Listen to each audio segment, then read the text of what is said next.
A gente sempre recebe dúvidas a respeito do TEDx Blumenau. E hoje a gente vai responder eles para você. Um evento custa em torno de R$100 mil.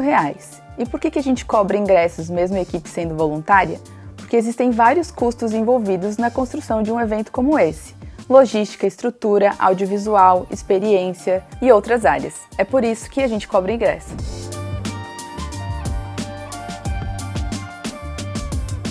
Nós temos uma equipe voluntária grande e multidisciplinar. É por isso que antes de cada edição, a gente abre novas vagas e divulga aqui nas redes sociais e por e-mail também.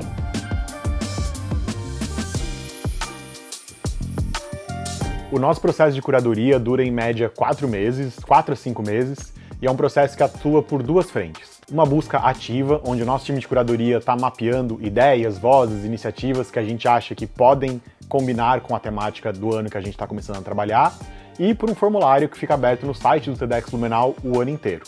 Depois de levantar esses nomes e também de analisar os nomes que se inscreveram no nosso formulário, a gente chega no grupo de pessoas com quem a gente quer conversar. Fazer uma entrevista rápida de 15, 20 minutos para entender mais a fundo a proposta e a ideia de cada um dos candidatos a speaker do evento. De posse dessas entrevistas, o nosso time de curadoria senta para definir o line-up.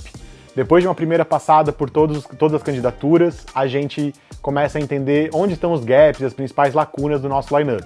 A gente precisa de um line-up mais diverso, a gente está sentindo falta de alguma temática específica, e aí a gente parte para mais uma segunda leva de entrevistas e um processo de seleção um pouquinho mais assertivo para garantir que a gente tem um line-up abordando tudo que a gente quer abordar.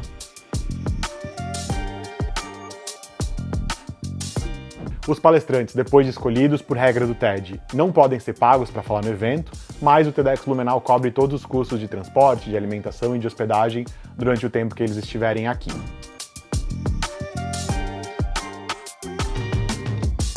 O processo de preparação dos speakers do TEDx Blumenau dura também por volta de 4 meses. Ele é um processo feito internamente, então o nosso time de preparação acompanha cada um dos palestrantes. 2 ou 3 pessoas do nosso time de preparação acompanham cada uma dessas pessoas num processo de 3 etapas. Uma etapa inicial de texto, uma etapa de oratória e uma etapa de ensaios. Então a gente constrói a fala junto com o palestrante, usando o texto como ferramenta para desenvolver essa ideia. Depois que a gente e o palestrante estão satisfeitos com a forma textual, a gente evolui para o oratório. Então começa a fazer leituras, começa a ajustar o texto para a oralidade daquela pessoa e também entender se está faltando alguma coisa, se está sobrando alguma coisa, sempre pensando que a fala tem que ter por volta de 15 minutos. No final, a gente começa a fazer ensaios simulando o que a pessoa vai ter no dia da apresentação.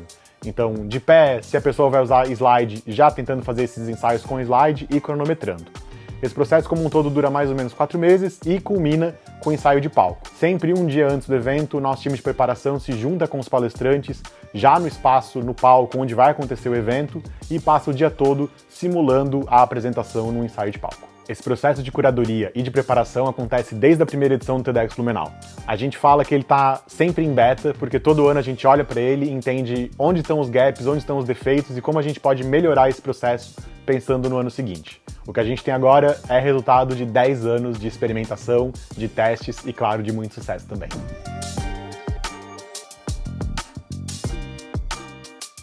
Todo ano a gente se faz uma pergunta que é: qual a próxima grande conversa que o Blumenau precisa ter? A gente reúne uma parte da equipe para uma tarde de imersão e começa a conversar sobre quais são as possíveis ideias, quais são as possíveis conversas, quais temáticas estão despontando, não só em Blumenau, mas a nível de Brasil, que possam ser importantes e relevantes de serem trazidas no evento. Esse processo passa por uma série de discussões e termina com aquela equipe votando entre 3 ou 4 possíveis temáticas. O nosso tema precisa ser macro, precisa ser abrangente, precisa ser multidisciplinar o suficiente para que a gente consiga trazer diferentes formações, diferentes backgrounds e diferentes olhares para cima daquele tema. Passado esse processo de conversa e de votação, a gente chega na temática escolhida, que agora para 2025 é Dançando no Escuro.